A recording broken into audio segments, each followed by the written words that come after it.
Good afternoon, early childhood childcare world. We're going to go ahead and get started. I'm showing 12 o'clock and I want to be mindful of your time. I want to thank you for hopping on today and being on our second call of the year for 2023. We've got a pretty full agenda. I'm Tanya Williams, Director here at the Division of Child Care and Early Childhood Education. And I am waiting to see, I wanted to introduce our secretary. I don't know if she's on yet. I'm getting a message that she is not. So we're just going to move through the agenda. I know there are people still joining us, but we'll come back and if she's able to join. There's a lot going on here at DHS with the legislative session in full motion. So yeah, she may be able to join us today, but if not, we'll give her a grace until next time. We have some exciting guest speakers today. So it's such a privilege to have these individuals. We have two providers that are going to be sharing a little bit about what's been going on with them with some of the COVID relief funding. So I want to give them a chance to talk. We're going to start with, I believe, Johnny Bridges, and I see Johnny is on. So she's just going to share a little bit about what she's been doing in her program with some of the funding that she's gotten and anything else you want to talk about, Ms. Bridges, with regard to the services that you offer. So we welcome you and look forward to hearing from you.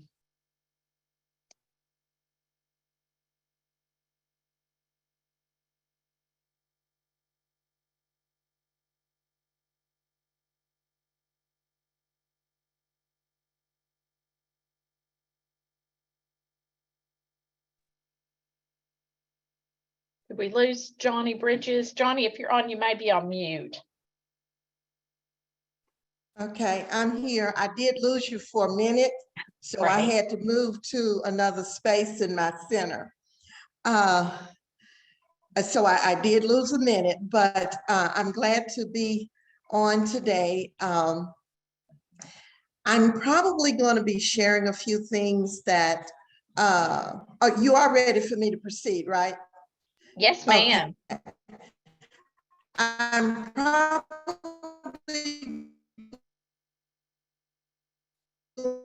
going to be sharing some things to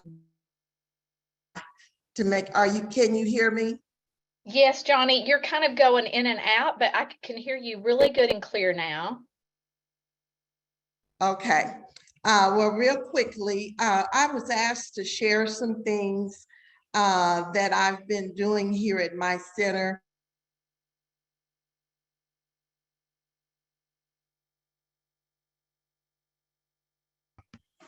I'm going again. If I can come back to you in just a second. That is fine. Ms. Bridges, you take your time. Anyway, you ready now? Okay, trying to find a place that's good in my center. As you know, I have to, and I thought if I got over here, it would be a little easier, but I still keep going in and out. But what I was asked to do was to share some things that I do in my center where I've been able to maintain my staff. And I'm sure some of you are doing some of the same things. But what I have learned, first of all, is that we need to be our team players. And what I do as a director is in my interview before hiring them, we kind of decide what it is that they're searching for and what they need. One of the things that I do is I do provide membership, first of all, with our AECA program. I do all of the memberships each year. And not only provide just the memberships, but I also, a lot of times during conference time, that we all have the opportunity to attend conferences. We take the days and determine what's going to be trained and who needs what, and we share that time. So that's important to my staff. Here lately, and even in the past, when we received the grant monies, one of the first things that I did in my budget was to add in some bonuses because we were fortunate that we didn't have to close any other than COVID time. And I felt that it was important that they be able to share some of the benefits that London Bridges received. So we made sure that we wrote in bonuses. So they received a couple of those bonuses, that money that we received from grants. Prior to that, what we did was my board members and I wrote in to our yearly budget a stipend for my staff to be able to do some things that they wanted to do and how they did it.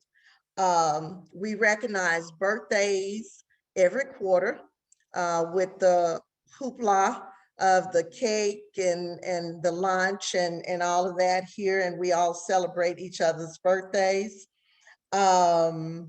We provide the staff with the opportunity to buy into the program. And what I mean by that is when we're preparing to order materials and furniture and this type things for the center and their classrooms, we allow them to be a part of the items that we are purchasing. And it makes them feel like they are a part of, and this is something that they determine that would make them feel like truly a part, and not that they just work for London Bridges, but they are certainly a part of London Bridges. And I'm going to end by saying the most important thing for us has been the Teach scholarship. I'm on that advisory board, and as soon as I found out about that program, I came back to my center and offered the opportunity for them to be a part. I do have staff that is attending UAPTC.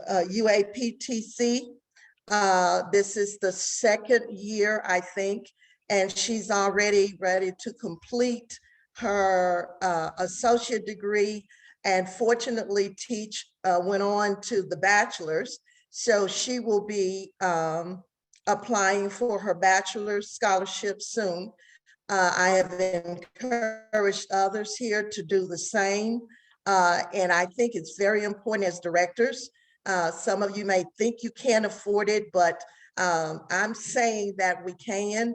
There is a little give and take for us. And as a give and take, part of the taking that I have is that the time that they are required or allowed to be out of the center, I feel we don't have to bring in strangers to come in and be with our children. I'm a part of that. So if anyone is not a part of the Teach and you hadn't gotten the full understanding of the Teach, I'm saying get that, because just in case my person decide to leave, or one of mine leave, or one of yours leave, I'm saying that we all want to be able to have the opportunity to get that person with the higher education that is seeking.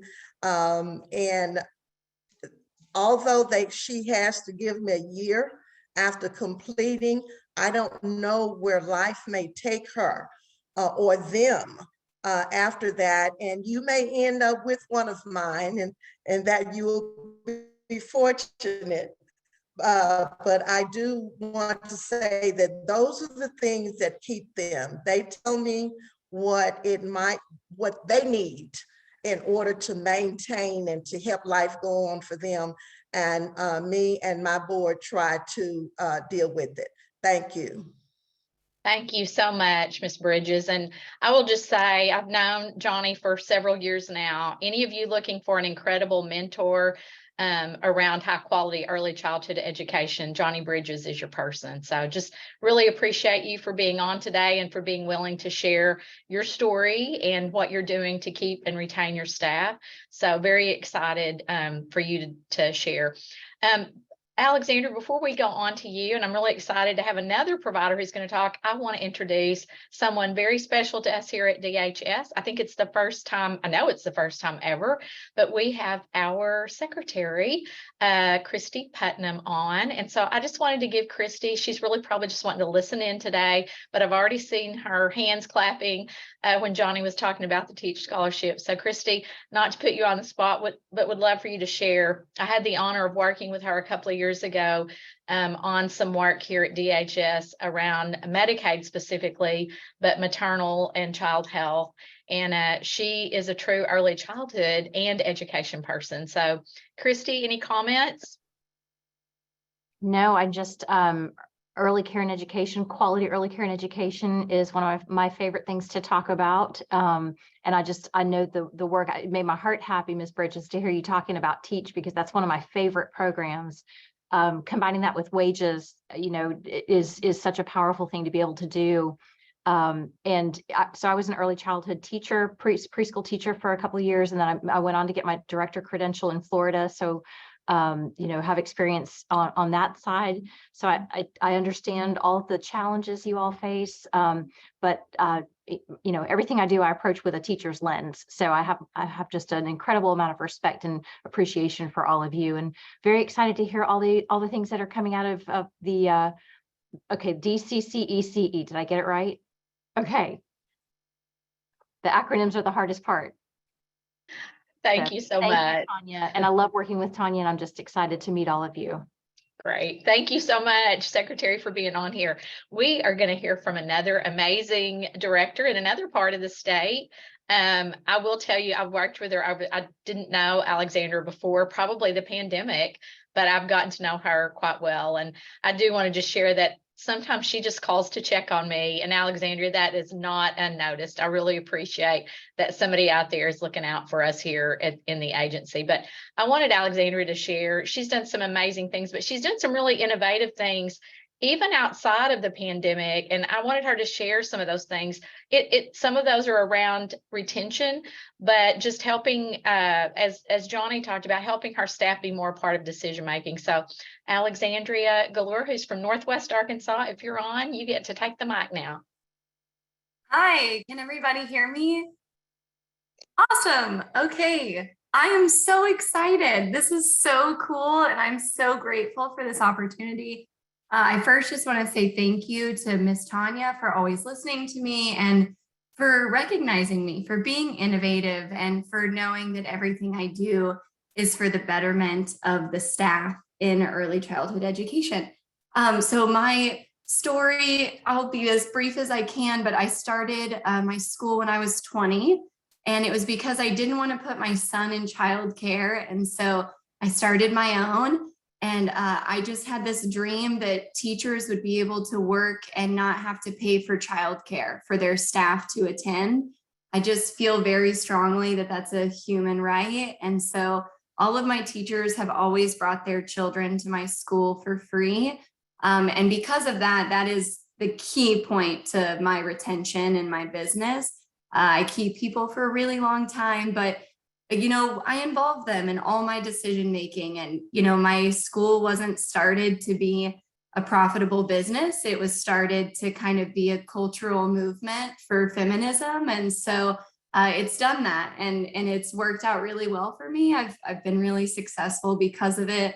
But yeah, so I'll just kind of jump right in with some of the major things that we do. So although I am the owner, I have a management team that is very, very diverse. So I have weaknesses, and one of them is I live in the gray area. And so it's really nice to be surrounded by people who are pretty by the book and like black and white. And so I've hired managers and directors who, kind of advance those weaknesses in me. And together we've really created, a powerhouse business. But I am a business owner first. And I would say that is what I excel at the most.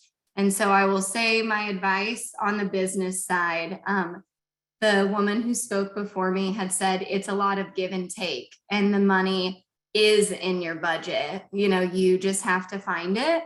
And that is the truest thing, because, you know, you got to keep those expenses low. You got to keep your overhead low as much as you want, you know, to be a daycare first. This is a business, and you always have to remember that. You know, we can have love in our heart and we can have unconditional love for everything that we do, but at the end of the day, this is a business and this is your livelihood on the line. So always prioritize that and have healthy boundaries. That's something, being a young business owner, I have had to really enforce, is healthy boundaries. But anything is negotiable. All of your bills are negotiable, and just be creative in what you might think that you need, but you don't actually need. Recently, so every year I audit our account. I do a big audit, and I call all of the things that we receive services from, and I renegotiate our contract. And I almost always get a 10 to 20% discount for the next year.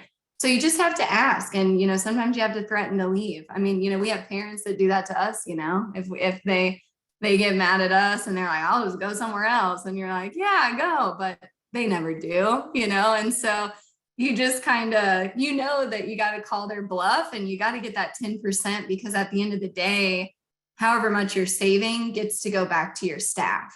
And that is what is important, that these women feel empowered in the work that they do. You know, a majority of people in this industry are moms of young children. And it's essential that we're helping them break the cycle of poverty and neglect, and all of those terrible things, by empowering them to have healthy time with their own children, and their time at work, and feeling empowered while they're at work. So all of my staff make a minimum of $16.50 an hour. That's just something I feel really passionate about.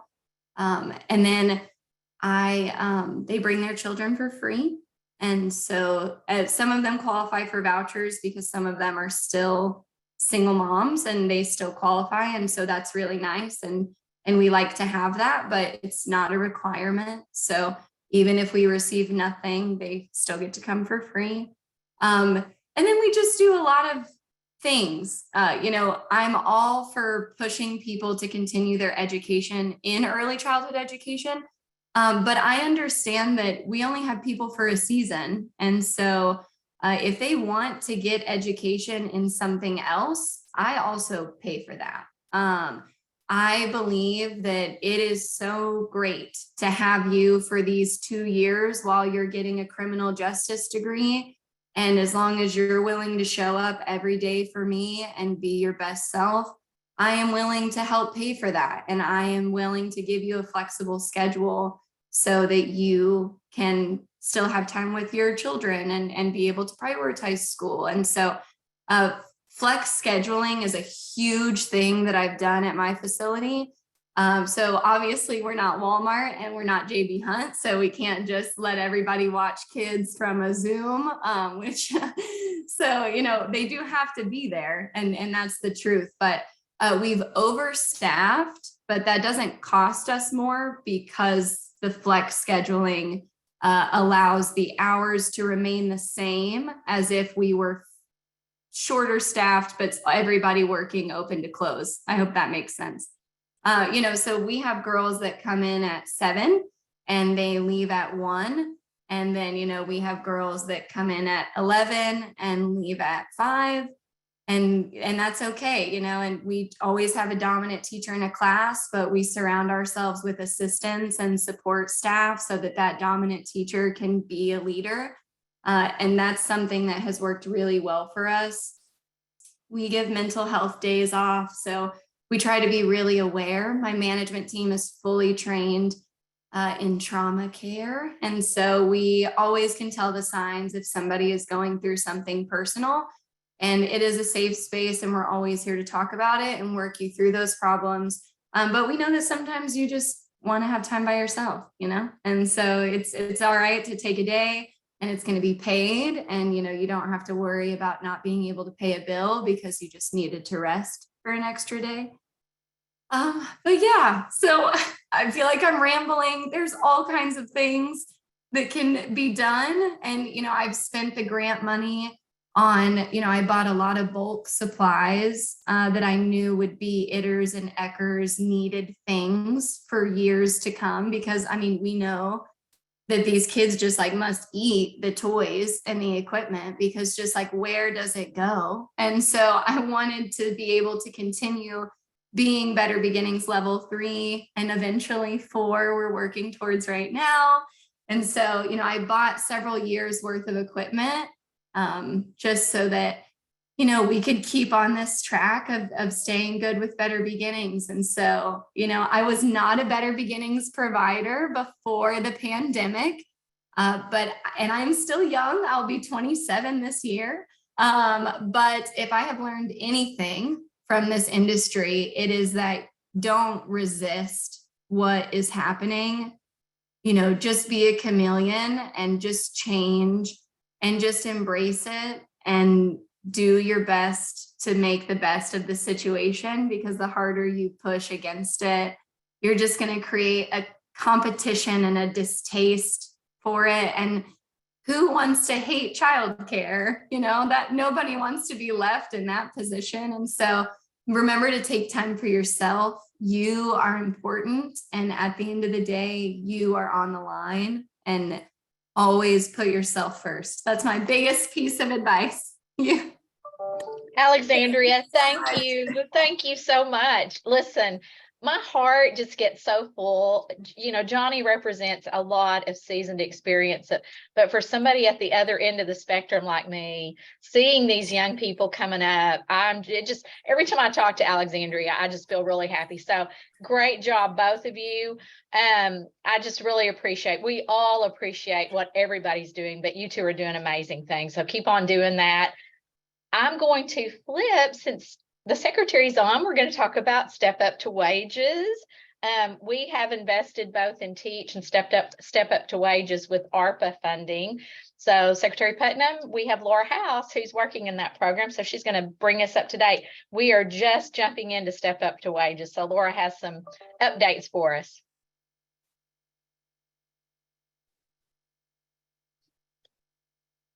Everybody see the Step Up to Wages screen? We can, Laura. Perfect. Okay. So the program, of course, as you know, is fairly new to the state. Therefore, I am fairly new to the role. So not new to early childhood. Been in early childhood since 2006 as a teacher, then a mentor coach, then an ed specialist, then an ed manager with Head Start. So I've been where a lot of you are. And so now being in this role, it's super rewarding to then give back, because I know what you feel like, and I know what you're going through, especially when it comes to the financial terms. So this is a super exciting program, and we're so glad that Arkansas has picked it up. But with that comes humongous hills and humongous mountains to climb. And so we wanted to hop on and just share a little bit about the program and some updates on where we stand as we've been with this program for almost right at 6 months. So I'm not going to spend a ton of time on what the program is, because my guess is you've heard about it. So I will read this one little blurb to you about the program, just so you can hear its exact purpose. The Child Care Wages program is an education-based salary supplement program for child care professionals. The program provides annual awards issued in 2 parts, each after the participant completes at least 6 months in the same child care program. So that's a big, huge couple sentences, but I'm going to break it down a little bit for you as we go through the updates. And then if you have any questions at the end, you can either put them in the chat and I'll stay on and answer them, or you can just unmute and ask however you'd like to do it. So we're going to share just a few updates first. The first batch of checks went into the mail yesterday. So that's super exciting. Those are people that applied like the second the application launched. Those are our July 22 end month commitment period people. Those checks went out. The January 23, so those January 23 ones have the same schedule as the July 22 because they're the 6-month buddies. So the July 22 people will be getting a full year's check. The January 23 people are on track just to get their 6 months. So depending on what your eligibility letter says, on what your ending month commitment period is, that's kind of tells you if you're going to get a full year or a 6-month year or 6-month check. But we're completing those July 22, January 23 confirmations this week. So our plan is to have all of those done by by Thursday, so we can do our last check request Friday and get those going before the August 22, February 23 confirmation start on the 14th. So that takes us to our next update. That is our biggest batch. There are 450 people in the August 22 and or February 23 batch. So that one is probably going to take us we have a full month to do confirmations, and it will probably take that to complete them, just because of how big the batch is at 450. So those are coming up. So if you've got your eligibility letter, or you know someone that got it and their end month is either August 22 or February 23, their confirmations will start on the 14th of February.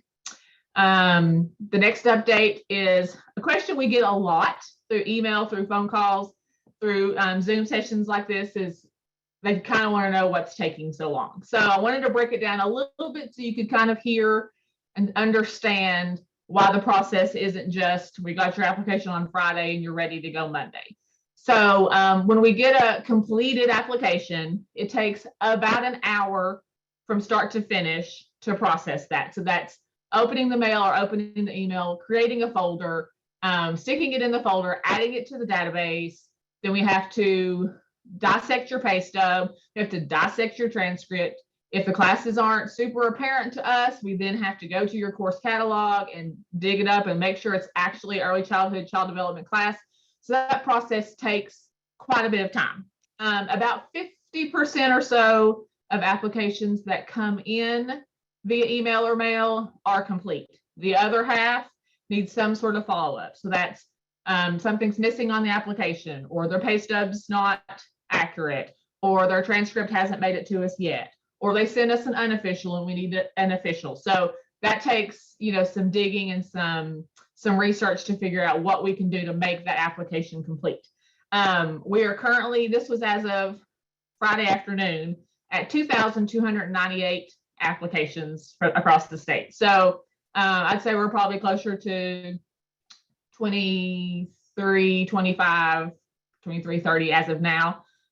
So they come in in big waves. So you can kind of see if it takes an hour to finish a complete one, and we have this many, and then we have to do so much research for the 50% that aren't complete yet, it just takes some time. So the team also just consists of 3 full-time people and a part-time data entry gal who just does the paper mail. So it's not like we have this big, huge, team. So we are working frantically and feverishly to get these applications done, because we know how badly you all want and need the support. Update number 4 is we've gotten a lot of emails saying, hey, I got this letter in the last few weeks. Now what do I do?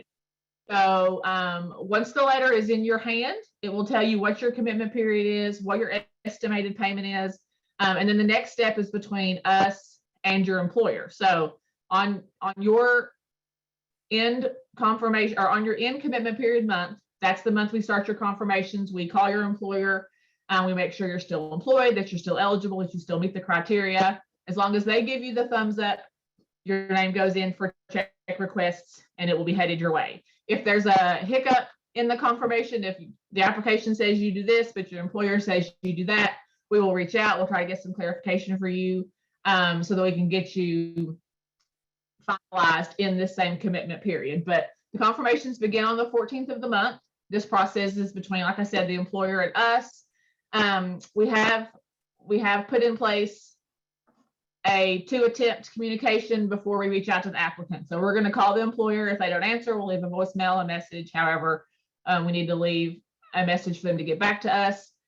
We will call again after the 2nd attempt. If we haven't reached your employer, we'll reach out to the applicant, let them know we've been unsuccessful. 9 times out of 10, the applicant walks right into their boss's office and says, hello, we're trying to call you. I can't get my check until you confirm. So that usually sparks the fire, but that's why it's important if your employer changes or if you've changed employment to let us know so that we can find who we need to get in contact with, find you at your new location, and if you're going to apply there, and try to make that process as seamless as possible. But if we've tried to call twice, you've tried to get in hold of them and they're still not reaching back out, we'll move you to the next commitment period month. And then we'll try again then. If we don't get a hold of anybody, then you'll be slid into the withdrawn file, and you'll just need to reapply with somebody that we're going to be able to get a hold of. We haven't come across that at all yet, so I don't think it's going to be a huge occurrence. But if it does, that's kind of what those look like. We will move you to the next commitment period once, like I said, and then if we still can't get a hold, you'll go into withdrawal and you'll have to reapply. So those are the 4 huge major updates on where we are with the program. I did want to share a little bit with you all the best way to get a hold of us. We are currently getting somewhere between 50, 60 calls a day for each of us. And while we 100% are wanting to answer your questions and get the word out, getting to us about application status or application updates, like if your address changed or if your phone number changed, your best way for you to get a hold of us for that kind of stuff is through the email. That way, one, we have record that you reached out so that if one of us misses it, we can go back and find your email and respond back right away. If you have eligibility questions, so if you're brand new to the program, you're just kind of curious, sending us an email is your best way to get to us, because then we can forward you the fact sheet and the stipend scale and our website information and the newest press releases and all those things that will help you see the bigger picture with your eligibility. If you've made an error in your application, if you've moved centers, if you've got a more detailed question to ask, 100% call, because sometimes it's hard to type that stuff out and get your point across. So 100% call us for that. And then when we do employer confirmations, those are through phone call. We reach out to the employer. If the employer prefers their confirmations to be done via email, they can let us know when we make that first call, and we will shift gears and do that employer's confirmations via email. It's easier over the phone. We've done a couple in email. It's not ideal. We will do it for you if that's what you request, obviously, but phone calls are probably the easiest, because then we can just say, hey, you've got 6 people at your center. We're going to do confirmations for all 6. Takes 10 minutes or so and you're done. So that's the best way to reach us and the avenue in which you can reach us the easiest. And then I put our email address on here for you to jot down if you need it. And then a couple little points about how to set commitment periods, what that looks like. We get a ton of phone calls that say, my friend got a letter, I haven't got a letter, we sent it at the same time. My friend got this amount, I got this amount, we have the same whatever. So I kind of wanted to explain to you just a little bit about what that setting commitment period looks like. So each applicant's commitment period is set on an individual basis using either their application complete date, so that's the date we have every piece of eligibility to us, or with their complete date and their start date. So depending on if they've already been there 6 months or if they're brand new. And did they send their application during the startup process, or are they out of those few months and now they're in the regular? So it just kind of depends on when your information came to us. You're not necessarily going to be in the same commitment period as your peer because you sent them on the same day. So that's probably the biggest question we have is, how come, Alice got this and I got this? So it's an individual basis. And so sometimes it's easier just to not share with your workers, because it's just going to cause more confusion, I think, in the end. So like I mentioned in that, we had a program startup time frame and then just the regular process. So the National Center, the one who licensed this program for us, they offered us some startup months at the beginning just to kind of get our feet wet and make sure we kind of knew what we were doing when the program launched. So this allowed us, like I said, some flexibility with kind of backdating some and going backwards on the timeline versus forward. And so we are out of that window now. We are on regular scheduled programming at this point. That window was just August to November. So if you're applying now, you're going to be kind of in that regular processing avenue. And if you applied in that startup, that's kind of why we're doing the January 23 alongside the July 22, because at some point we had to get leveled back out to normal, and that's the way that we chose to do it. So if you hear startup process versus regular process, you'll kind of understand more about what that means. And then lastly, we've had several calls about people that will call and say, hey, I have a bachelor's in K-6, why am I only level 3? So I kind of wanted to explain a little bit about what the program recognizes as early childhood or child development, so you'll understand a little bit more. So the program recognizes ECE CD hours as focused hours. And there are some additional classes or credits that we call count 1 hours. So if you've got 9 of those focused hours, 9 true early childhood hours, and then a couple of those count 1s, we can put those together to decide where you land on the scale. If you only have 6 focus hours, then we can't count any of those count 1s, because you got to have 9 focus first. And that's a National Center rule that we have to follow, which it makes sense. This program is for early childhood education, not necessarily geared towards our K-6 teachers. We'll help them when we can if they meet the eligibility, but we're really trying to focus on our early childhood birth to 5. So that kind of explains how you might have a ton of education classes, but if they're not geared towards early childhood child development, you're not going to be as high on the scale. And like I said, we're required to review course catalogs if those early childhood child development classes aren't apparent. So we've been digging back. We've gotten some transcripts from mid to late 90s, and it's really hard to find a course catalog. So we go back as far as that school's course catalog archive will take us. We'll look at those classes, and if anywhere in that course description it talks about early childhood birth to 5, those we can then count as focused hours. But if they're really focusing on K-6 or anything higher than that, we can't really count those hours. And then my last little point was one more little touch about the eligibility requirements and the documentation we need. So I've listed the kind of eligibility requirements, and within those requirements, we have to have some sort of documentation to back it up. So one of the eligibilities are you have to work at a licensed center. So on the application, it will ask you for your center's license number. Put that on there. It's on page 5, and that will help us not have to spend time digging for your license number. The second eligibility point is your hourly rate. You have to make at least $23 an hour or less. And so we will look at your most recent pay stub, the hours on your pay stub, your gross amount, how often you're paid, to do the formula to figure out what your hourly pay is. So that's got to be on your most recent pay stub. Higher education, formal education is the next point. We have to have official transcripts or your national CDA certificate to even start the leveling process. So you can't send us your transcript through email. It has to come right from the school. If you have a copy of your transcript at your house, sealed up with the register signature across the back of the envelope, and you want to drop that in an envelope to us, we can use that. It just can't be emailed, like scanned in and emailed to us. For it to be official, it has to come right from the school or still in that original packaging. The next point is our direct care hours. So you have to work at least 10 hours in direct care with children ages birth to 5 to be eligible. And those hours have to be shown to us or depicted to us on your pay stub.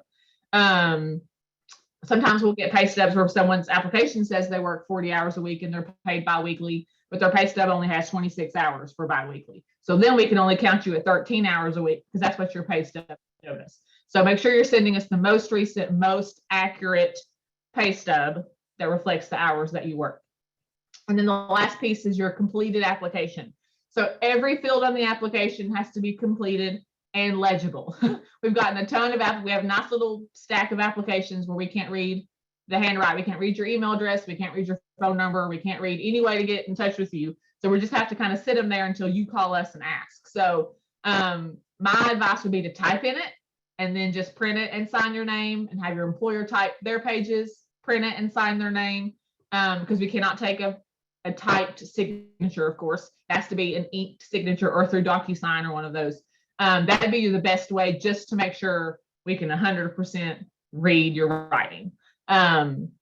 So that's all on my update infographic. I don't know how Tanya wants to field questions, if you want them just to type them in the chat box and I'll stay on and answer. That might be the easiest and much less time consuming. Yeah, Laura, we have one question that's in the chat box, and it's, should we receive something that confirms our applications were received? We submitted applications in October. Is that the letter? Okay, so we have not been sending out applications that say, hey, you've gotten your stuff. Just because, like I said, we're getting hundreds and hundreds, and we'd have to have somebody hired just to do that. But we do look at it right away, and we will reach out to you within days if you're missing something. So in this case, no news is good news. If you don't hear anything right away and you don't get that failure to deliver email from us, then we have it. We will reach out if we're missing anything. And now that we're through kind of that startup phase and we're not getting thousands, in a month, we are able to process them a whole lot quicker than we were at the beginning. So it shouldn't take you nearly as long as somebody who applied in August that's just now hearing, because we had just so many. But you're not going to get something that says we got it, but you will get something if you're missing anything. So no news is good news when it comes to that. So I see another one, and it is about if your staff is on a salary versus an hourly wage. Okay, so we have a lovely little stack of formulas that we'll use. So all we need to make sure we know is how often they're paid. If they're with the school system, do you pay them for the full 12 months, even though they only work 10? And all those questions are on the application. So if your application is filled out correctly and you send us an accurate pay stub, we've got the formulas and we can figure all that out. And then the last one I see, do staff receive an email or letter if they do not qualify or for whatever reason? They do, yes. So once a week, I'm the only one that messes with ineligibility. There for a while, we had whoever found it kind of did it, but then there were tons of there have been some unhappy people. I get it when you think you're ready for this and then you find out you don't have a qualifying position or you don't work enough hours or whatever. So I'm the only one that deals with ineligibilities, and I do them once a week. So usually on Thursday, I'll sit down, I'll look at the ineligible stack of folders or files, and I'll send those out. The best way to ask questions about that, again, is through the email, just because it's right there at us. We can record what you've asked and what we've replied, so that if for some reason we were to give you inaccurate information, we can say, oh, we told you wrong on this date, get you back into the system at your accurate commitment period. Otherwise, you'll have to start all over again, and that's a whole mess. So the email really is the best, just for both sides, so we can kind of see what we've already said. And if somebody else answers a question for you and then I get a question from you, it's nice to be able to look at that thread and see what you've already been told and what you haven't. Great. Thank you so much, Laura, for being on and giving us updates. So we're so excited about implementing Step Up to Wages in Arkansas. And I know this is new for everyone, but we are, better late than never. A lot of states have been doing this for some time. So I'm glad Arkansas is finally in the game with this, and we're thrilled to be a part of it.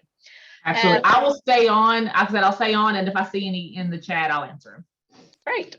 I do want to, Alexandria and Johnny, make sure you read the chat comments. Sometimes we just need a little to sustain us. So there's some really nice comments for both of you, and I want to make sure you both get that. I just wanted to mention, I think somebody's going to advance to the slide.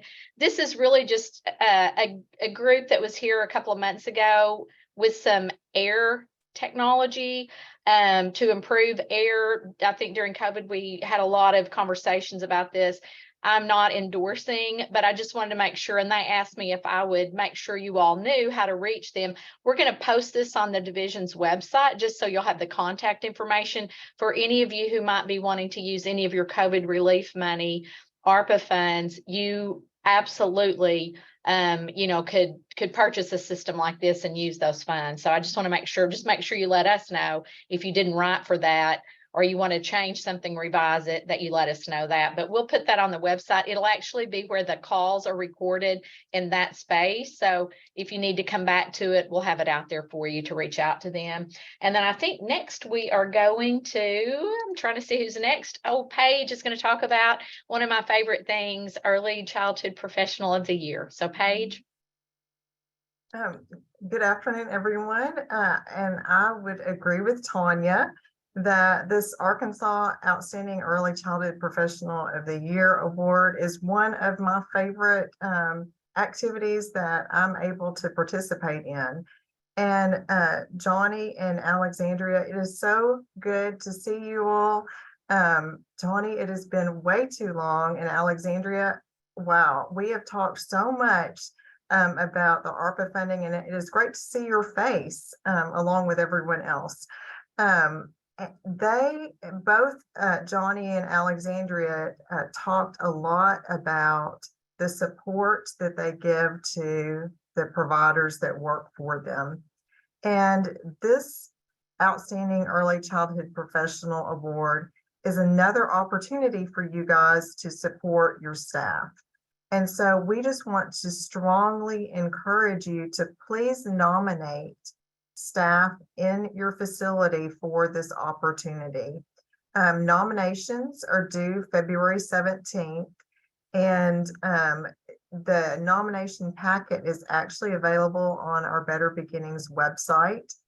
I will let you know that last year, Tanya was able to go out with Kelly Hilburn and meet our award recipient, and we have been really making a point over the past few years to engage the winners of this award on our division committees, and also to provide them with some press.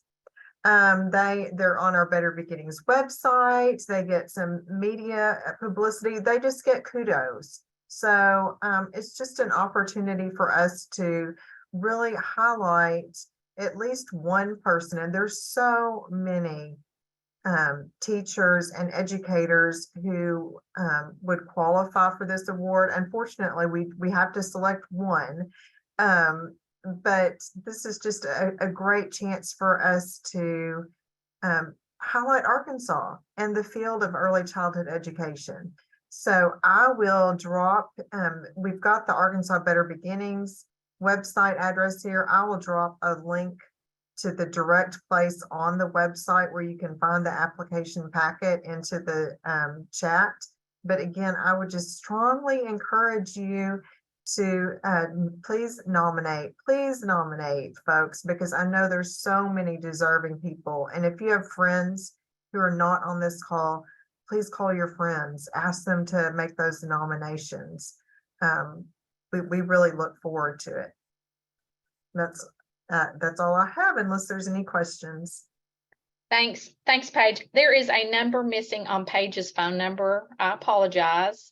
If somebody can drop, or Paige, if you can drop your phone number in the chat box, just so they'll know. I sure think will. as we were quickly putting the PowerPoint together, we left that off. So I just want to make sure they have your phone number and the ability to reach you. And then I think next, actually, I believe Tom Shepard is going to be talking on behalf of Brandy. They work as a team, and Tom's going to be giving some updates on childcare. All things ARPA, childcare billing, and other things. And I know several of you are interested in that. So Tom? Well, first of all, greetings to everyone, and I appreciate all the hard work that all of our child care providers, facilities, child care workers do. We could not do this without you, and kudos to you guys for all the hard work that you do. I have right now at present $2,784,248 in obligated essential worker child care bills that have not been billed for. So I'm sitting here holding $2.7 million that somebody hasn't billed for yet. So that's my face too, Alexandria, as well. So if you could please go ahead and bill for your essential workers. I know many people don't bill until once a month or at the end of the month, but we're closely hitting that 60-day time frame when all of these are going to be deobligated and you'll not be able to bill for them. So I'm encouraging providers to bill as quickly as you can, because we need to get these funds expended and out the door. And we need to be making some other decisions, but until we can see the final picture of essential worker childcare, we're kind of stuck in limbo waiting for these bills to come across. So once again, I don't know how more I can encourage you to get your billing done on those vouchers as soon as possible.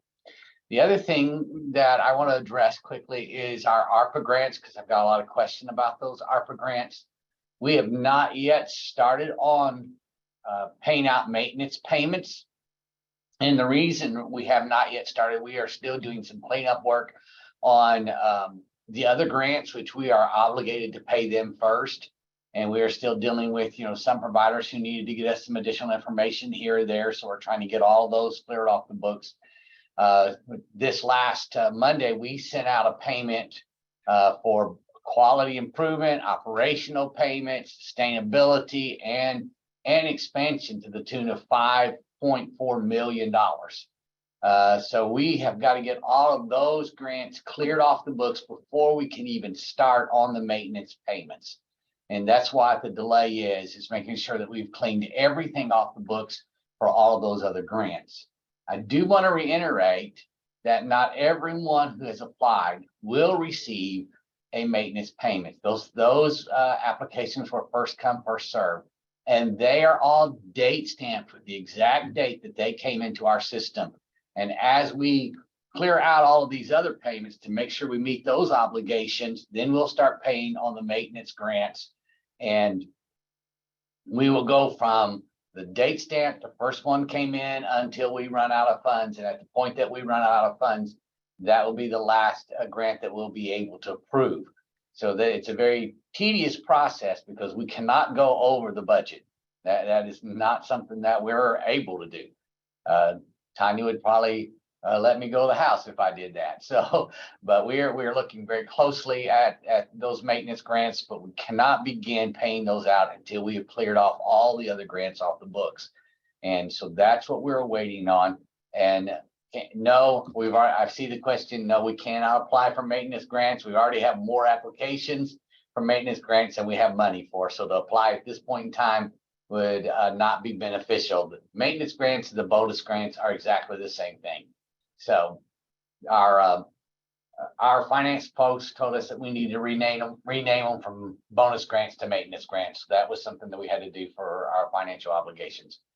But that's where we're at on the grants. I don't have an exact time frame when we'll start paying those out, because we have to clear out all those other grants that we are obligated to pay first.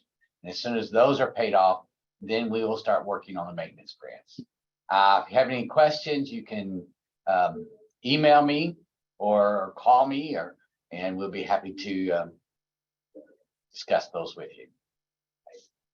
And that's really all I have at this point, Tanya. Tom, if you could, I saw a question about Juneteenth holiday, and I know that's one that we allow providers to use for billing.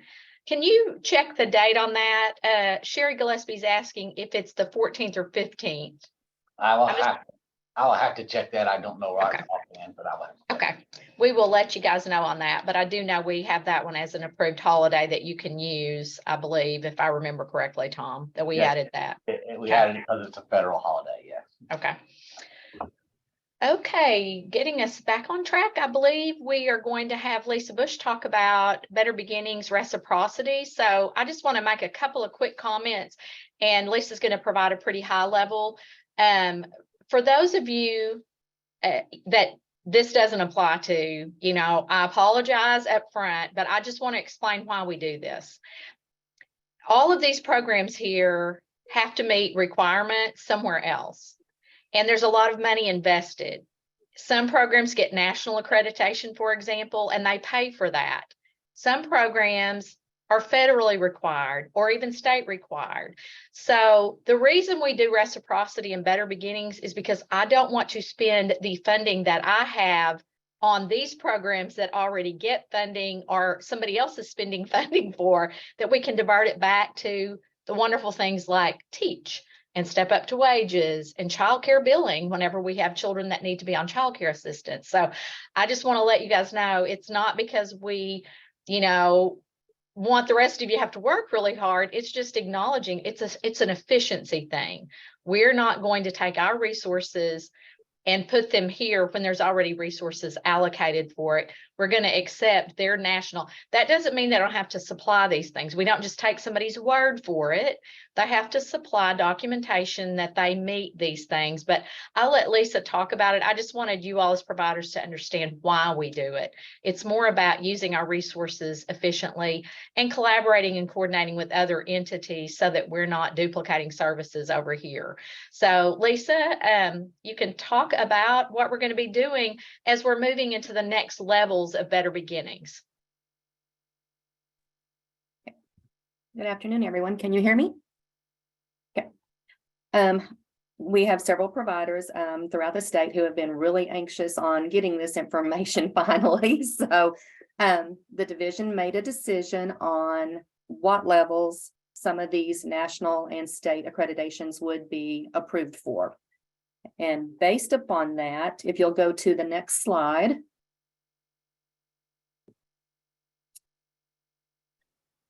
We kind of had one of our A-State contract workers help with devising this chart, and it goes by each accrediting agency. It'll give you the level of reciprocation that the division has decided to give full reciprocation for, and what would actually be needed from those facilities to supply to us with their application, and if any other items would be needed along with that.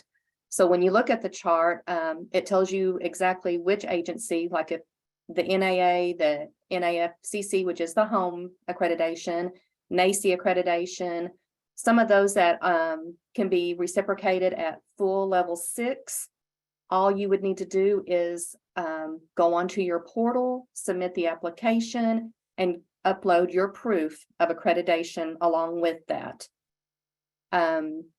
Going down through here, we also did the ABCs, the Head Start and the Early Head Starts. It lets you know if a level is going to be reciprocated at a minimum, what would be needed then for the upper levels as well for 4, 5, and 6. This will be put in our toolkit on our website also. So I think Donna is putting it in our chat right now as well. Starting this week, you can go to your portals. The reciprocation button should be there where you can click that button, and then you would already know basically what level you would be ready to apply for, and you could choose the level up application to go along with that. If there's anything that you need, you can reach out to myself, Brenda Suarez, Marasha Grimes, even Kelly Hilburn also will be more than happy to answer any questions. We are calling some individuals and sending emails also. Hopefully we'll get the emails out this week to all of the providers who have some sort of accreditation to let you know that we are ready to go with the upper levels, and to kind of tell you what would be needed for submission along with the application. We did have some for January that could have been moved up, but we had already did a recertification based upon your renewal dates. So for those that just got recertified that possibly could have moved up, we will be contacting you to let you know if you want to submit a level up application, you can do that. The other thing with these, you don't have to wait for your renewal or recertification date. If you want to level up and you know you've got the resources and the documentation to do that, you can go ahead and submit those applications as well. And I think that's all I have, unless there are other questions. Thanks, Lisa. I do see some comments from folks about making this simpler than in the past. So I appreciate all the work of the team and really excited. I see a question. Can you explain a little more? If we need to take that offline, I know we're coming up on the hour. The reciprocity is for programs that have to meet because of funding source or choose national accreditation. So we are just saying, we're not going to make you go through our processes and use our resources when you've already used somebody else's resources. We're just asking you to supply the documentation for that, Camilla Turner. I hope that helps. If you need to talk to Lisa or Kelly or one of the team members individually, please, if you fit into any of these categories, you are more than welcome to work with us on leveling up and getting reciprocity, but it's really just a way for us to use our resources efficiently. And we wanted to make sure that we were really transparent as we are moving forward into these next levels. So I appreciate the team for working so hard on that. I think next we have background check information, Kayla Bodie's contact information for any of you who are needing to reach out or having any difficulty with regulatory checks or background checks.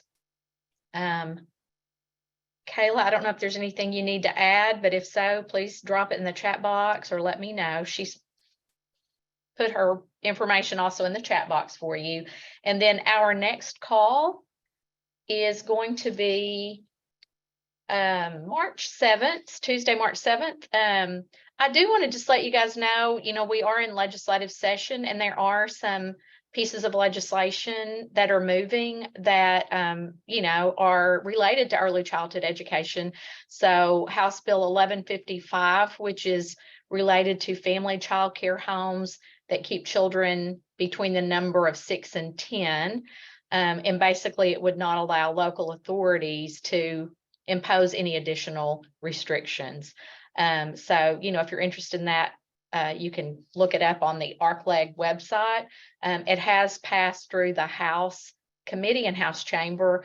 There are some others, that may be related to early childhood, but just encourage you to be aware and be watching anything that you're interested in. If there is something and you don't know, you're welcome to reach out to us. I can tell you right now that we are not endorsing any of those, but we are, if we are asked to provide any documentation or information or facts about it, we may be supplying that to legislators. With that, we'll close and just wish you all a fantastic rest of the day and hope the month is great to you. It is the month of love, so let's all be kind and love one another and take good care of each other. Tom has put in the Dropbox or chat box the participant agreement, section E. I think that's the definition for the holidays. There was a question about Juneteenth Day, and thank you, Sherry, for clarifying. It wasn't the date of Juneteenth you were looking for. It was whether or not there were 14 or 15 days that you could count. So check your PAT or participant agreement as it will be in there.